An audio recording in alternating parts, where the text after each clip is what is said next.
Welcome back. I'm Paul, and today I'm testing how to order like old money. Ordering wine like old money is vintage, it's producer, it's region. So obviously we're in the Rioja region. I only found one producer, one of the top producers. If you want to know more about who the top producers are, we'll link a description to the original video. We have a list at the bottom there, and you can check out the top producers. My co-host is not here today. He's usually the one who picks the wines. He's probably more the wine aficionado than I am. So I went to the liquor store today. It had a very sparse selection, and I wanted a Rioja. So I went with the Reserva. And at the liquor store, again, there wasn't a lot of choices. So I ended up finding one of the producers. So Marques de Murrieta is one of the top producers. And this is a Reserva 2018. 2018, unfortunately, is not one of the top vintages. The top vintages will be 2021, 2019, 2016, and I believe 2011. But I found another one that had the correct vintage, and this was 2016, but it wasn't the right producer. So I was like, let me buy both. Let's test them out. They should technically both be good because one is a good vintage and one is a good producer.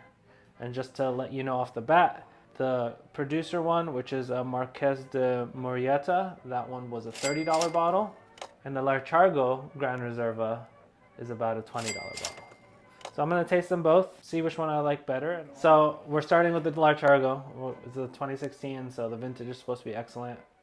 We poured it right off the bottle. It's been sitting for maybe 5 or 10 minutes now. Smell it and see what we get.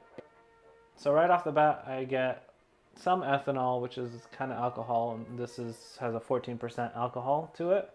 But I also get a touch of pencil shavings and like a bright raspberry note as well. And then let's try on the palate. On the palate, it's very nice. You get a lot more complexity on the palate. You get like a touch of fig or a stewed down raspberry on the palate with a little bit of leather. It's very excellent. It's a little light on the body. I would expect the Reserva to have slightly more body to it, but at $20, the year is an excellent year. Even though the producer's not, I think it's a good pick. So let's try now. This is the Marques de Murrieta, which is one of the top producers of Rioja in Spain. But the year, I was really trying hard to find the year, but they didn't have it. Again, it was a small liquor store. Wasn't much there, so let's see what we get on the nose. This is a 2018. I get like a dark cherry on the nose, touch of pencil shavings, but I also get the same almost ethanol that I got on the Larchago.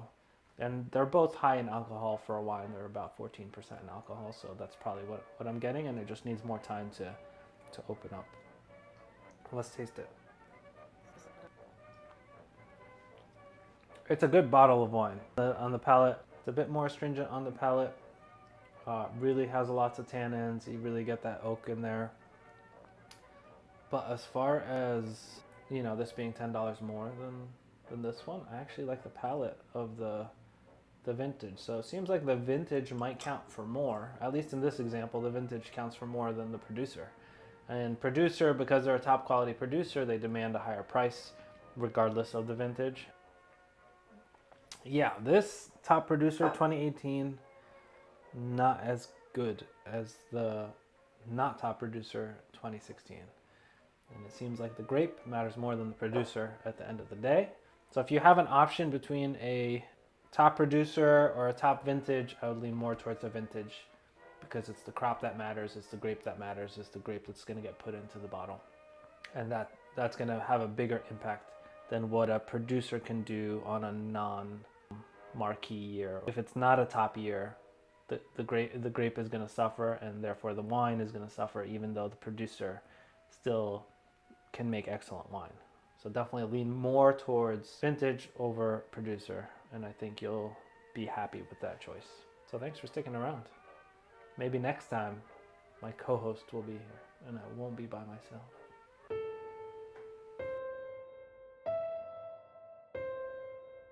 Where's my co-host?